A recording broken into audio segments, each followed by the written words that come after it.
በዛሬው ፊልም ዳሰሳችን ሳን ኦፍ ጋን የተባለ የአውስትራሊያ ፊልም እንመለከታለን።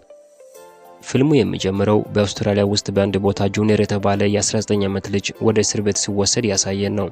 እንደ አጋጣሚ ጁኒየር ያደገው ስራ በማይወድ ቤተሰብ ውስጥ ሲሆን ከጥቂት ዓመታት በፊት ከቤት ከወጣ ጀምሮ ከፖሊስ ጋር የአይጥና የድመት ያክል ይጫወታል። አሁንም ቀላል የሚመስል ጥፋት በማጥፋቱ የ6 ወር እስራት ተፈርዶበት ወደ እስር ቤት ሲወሰድ ያሳየናል። ከፍተሻ በኋላም ጁኒየር ወደ ክፍሉ ተወስዶ ከክፍሉ ጓደኛው ከኤሪክ ጋር ይገናኛል። ምንም አይነት ቃል ባይነጋገሩም ኤሪክ ስለ አንድ ነገር በግልጽ እንደሚፈራ ያሳያል። ቀናት ያለፉ ሲሄዱ ጁኒየር ወደ እስር ቤቱ የዕለት ተዕለት እንቅስቃሴ ውስጥ መግባትም ይጀምራል። በዚህ መሃልም ታዋቂውን የታጠቀ ዘራፊ ብረንዳን ሌችን በእረፍት ሰዓቱ ቼዝ ሲጫወት ያየዋል። ብረንዳንም ጁኒየርን ደጋግሞ ወደ እሱ አቅጣጫ ሲመለከት ቢይዘውም ምንም አይነት ቃል አልተለዋወጡም። በሌላ በኩል ብረንዳን ሳም ከሚባል ነጋዴ ጋር በእስር ቤቱ ስልክ በመደበኛነት ይገናኛሉ። ምንም እንኳን ሁለቱ በስልክ ቼዝ የሚጫወቱ ቢመስሉም የበለጠ ጥልቅ እቅድ በድብቅ እየፈለፈሉ ይገኛሉ። አንድ ቀን ከሰዓት በኋላ በምሳ እረፍት ቼዝ ሲጫወት ጁኒየር በብረንዳን በኩል ሲያልፍ ያሳየናል። እያለፈም የታዋቂውን ወንጀለኛውን ቼዝ ይጫወታል። ብረንዳን በጁኒየር ፈጣን አእምሮ ቢደነቅም የግል ድንበሮችን እንዲያከብር ያስፈራረዋል። ስለ እንቅስቃሴው ማስጠነቀቀው። ይህ በእንዲህ እንዳለ ጁኒየር ኤሪክ በእስር ቤቱ ጉልቤዎች ቡድን መሪ በሆነው በዴቭ አካላዊ ጥቃት የደረሰበት መሆኑን አወቀ።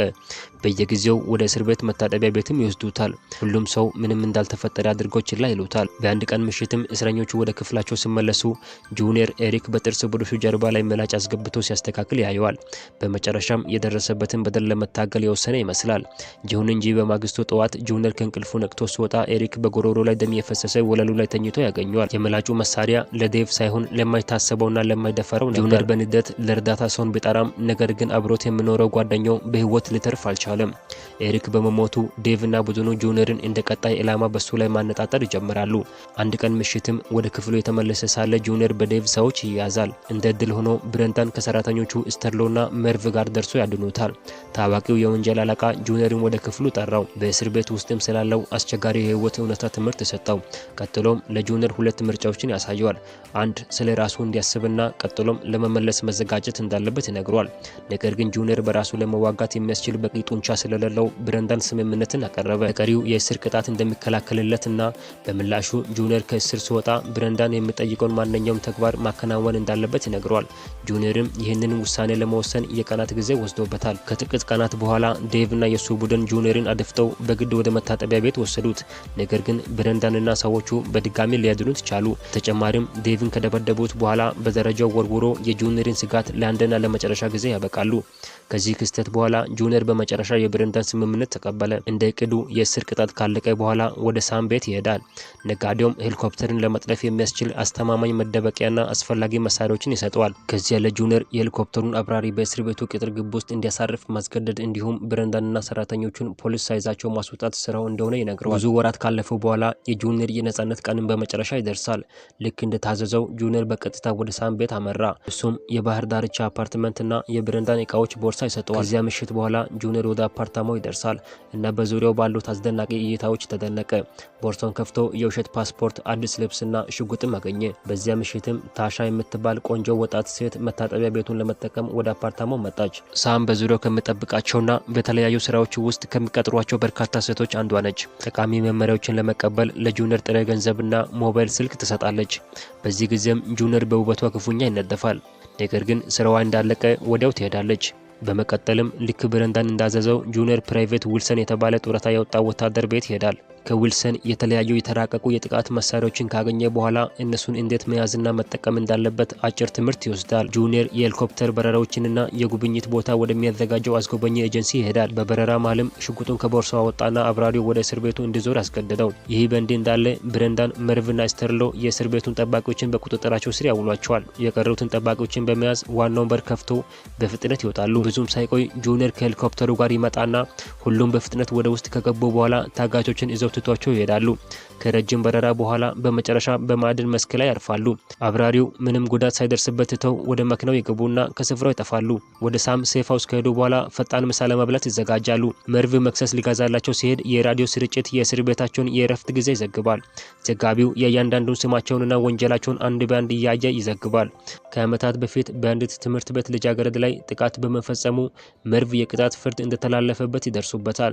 መርቭ ይህንን እውነታ የደበቃቸው ስተርሎና ብረንዳን እንደተከዱና እንደተጸየፉ ተሰማቸው። ስለዚህ ወደ መኪናው ሲመለስ ብረንዳን ክፉኛ ደበደበውና ራሱን የሳተውን መርቪን በመንገድ ዳር ይወረውሩታል። የቀሩት ሶስቱም ሰዎች ከዚያ እየነዱ ብዙም ሳይቆዩ የሳም የባህር ዳርቻ አፓርታማ ላይ ይደርሳሉ። ምንም እንኳን ስተርሎ የቅንጦት አፓርታማውን ሙሉ በሙሉ ቢወድም ብረንዳን አፓርታማው ከሁሉም አቅጣጫ ክፍት ስለሆነ ጥቃት በሚደርስበት ጊዜ ለጥቃት እንደሚጋለጡ በማወቁ አልወደደውም። ከዚያ ወደ ሳም ቤት ይጓዛሉ። እዚያም ስለ ስራቸው ገለጻ ያገኛሉ። 6 ብሎክ ንጹህ ወርቅ ለመስረቅም አቅደዋል። ሳም ወደ ማዕድኑ ውስጥ ለመግባት እንደ ኤሌክትሪሲቲ የሚያቀርቡ የደህንነት መሳሪያዎችን አስቀድሞ አዘጋጅቷል። ከተሳካላቸው ለእያንዳንዳቸው የ$2 ሚሊዮን ድርሻ እንዳላቸው ይነግራቸዋል። እንዲህ ባለ ትልቅ ሽልማት ብረንዳን ስምምነቱን ተቀብለው ለዝርፊያ ይዘጋጃል። በዚያ ምሽት በሳም መኖሪያ ቤት ጁኒየር ታሻን ያገኛታል። ወደ ውጭም ተከትሏት ወጣ። በመዋኛ ገንዳም እሷን ለማነጋገር ሞከረ። ነገር ግን በዚያን ሰዓት የሳም የወንድም ልጅ የሆነው ጆሽ መጥቶ ወደ ውሃ ገፋው። እንዴት እንደሚዋኝ የማያውቀው ጁኒየር ሲታገልና ለመተንፈስ ሲወራጭ ያሳየናል። ነገር ግን ታሻ ከውሃ ውስጥ ጎትታ ታወጣለች። ጥሎም ታሻ በመኪናዋ ጁኒየርን አስገብታ ወደ ቻይናዎች ምግብ ቤት ወስዳ እራት ጋበዘችው። እሱም እንደ ሳም ካሉ አዛውንት ጋር ለምን እንደምትቆይ ጠየቃት። እሷም ከሱ ለመሸሽ የሞከረች የመጨረሻዋ ልጅ ምን እንደደረሰባት ታሪክ አጫወተችው። ታድና ተገደለች። በማግስቱ ጠዋት ብረንዳን ጁኒየር ከጆሽ ጋር በተያያዘ ያለው ነገር በማወቁ ተቆጣው። የያዝከውን ዓላማ ከግብ ሳታደርስ ሴት ጋር እንዳደርስም አለው። በዚያ ቀን ከሰዓት በሳም ወደ ተዘጋጀው አዲስ ቤትም ተዛወሩ። ከዚያ በኋላም አካባቢውን የፈተሹና በእቅዳቸው መሰረት ብረንዳንና ጁኒየር ወደ ወርቅ ማዕድን ማውጫ ይጓዛሉ። ወደ ማዕድኑ ውስጥም ይገባሉ። መደበኛ ኤሌክትሪሽያንም መስሏል። ከውጪ የብረንዳን ጓደኛና የሩጫ መኪና ሾፌር የሆነው ስቲቭ በመኪና ውስጥ ቁጭ ብሎ ከውጪ የሚሆነውን እንዲሁም ወደ ማዕድኑ ሊደርሱ የሚችሉ ፖሊሶችን ይከታተላል። ጥሎም ጁኒየር በማዕድኑ ማውጫው በአየር ማናፈሻ ቱቦ በኩል ወጥቶ ወደ ክፍሉ ዘልቆ ይገባል። እሱም በድንገት በአየር ማናፈሻው ቱቦ ይወርዳል እና ሁሉንም ሰው በጠመንጃው ያስፈራራቸዋል። ከዚያም ሰራተኞቹ በድንጋጤ አላርሙን እንዳያሰሙ ይከላከላል። የተቀሩ ሰራተኞችም ሳይታወቁ እንዲገቡ ያስችላቸዋል። ብረንዳን ከገባ በኋላ መሪነቱን ይወስዳል። ቀጥሎም ሰራተኞችን በፍጥነት እንዲሰሩ ያስገድዷቸዋል። የሚፈሰውን ፈሳሽ ወርቅ ወደ ጠንካራ አሞሎች የመቀየር ሂደት ላይ ሳለ ጆሽ ደነግጥና የሰራተኛውን እግር ይተኩሳል።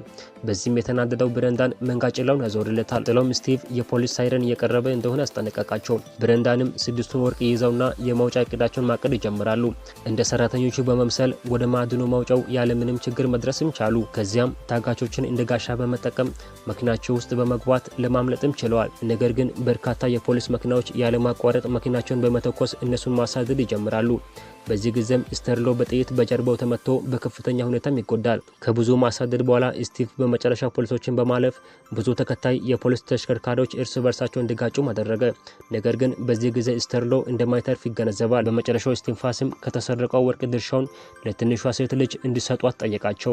ቡድኑ በጥፋቱ ተበሳጭቷል። ነገር ግን ወደፊት ከመሄድ ውጪ ሌላ አማራጭ የላቸውም። በኋላም መኪናቸውን በጭነት መኪና ውስጥ ደብቀው ወደ ቤታቸው ይሄዳሉ። ነገር ግን ሳም መጀመሪያ መኪናውን እንዲያስወግዱና ማንኛውም አይነት መረጃ እንዳይገኝ ደብዛው እንዲጠፋ አዟቸዋል። ስለዚህ ብረንዳንና ጁኒየር መኪናውን እየነዱ ወደ ሩቅ ቦታ ይሄዳሉ። ቀጥሎም የስተርሎ አካል በውስጡ እንዳለ ያቃጥሉትና ከዚያ ከገደል ላይ ገፍትሮ ይጥሉታል። ወደ ቤታቸው ሲመለሱም ጁኒየር ከታሻ መልእክት ደረሰው። ሳም እንደሸወዳቸውና እንዲጠነቀቁም ታሳውቋቸዋለች። ይህም ሁለቱም ስላናደዳቸው ብረንዳን የተወሰነ ገንዘብ ያጠራቀመበትን መቃብር በዘዴ ቆፍሮ ያወጣል። ሳም ወደ ሜልቦርን በመሄድ ወርቁን ወደ ገንዘብ እንደሚቀይር ያውቃሉ። ስለዚህ ቦርሳቸውን ጠቅልለው ወደዚያ ከተማ በባቡር ሲሄዱ እንመለከታለን። በባቡሩ ላይ ጁኒየር ከታሻ ጋር ይገናኛል እና ሁለቱ በመታጠቢያ ክፍል ውስጥ ያለ ሙቀት መጨመር የድርሻቸውን ሲያበረከቱ እንመለከታለን። ሜልቦርን ከደረሱ በኋላ ያልተፈለገ ትኩረትን ላለመሳብ የቅንጦት ነገርን አልፈለጉም። ይሁን እንጂ ብረንዳን በመካከላቸው ያለውን የፍቅር ጓደኝነትን አይደግፍም። በአንድ ቀን ምሽትም ታሻ ምግብ ለማምጣት ስትወጣ ከዚህ በፊት በነበረችበት ሴሰኝነት የተነሳ ለወደፊት እቅዶቻቸው እንቅፋት ልትሆን እንደምትችል ጁኒየርን ያስጠነቅቋል። ወደፊት የተሻለ መንገድ ለመምረጥ ብረንዳን ጁኒየርን ከእርሷ ጋር ያለውን ግንኙነት እንዲያቋርጥ በመጠየቅ በርከት ያለ ገንዘብ እንደሚሰጠውም ቃል ይገባለታል። ነገር ግን የሚያወሩትን በሙሉ ታሻ ከውጭ ሆና ተሰማቸው ነበር። እሷም በዚህ ተናዳ ሸሽታ ትሮጣለች። ነገር ግን ጁኒየር አሳደዳት። በተስፋ መቁረጥ ለማስረዳትም ሞከረ።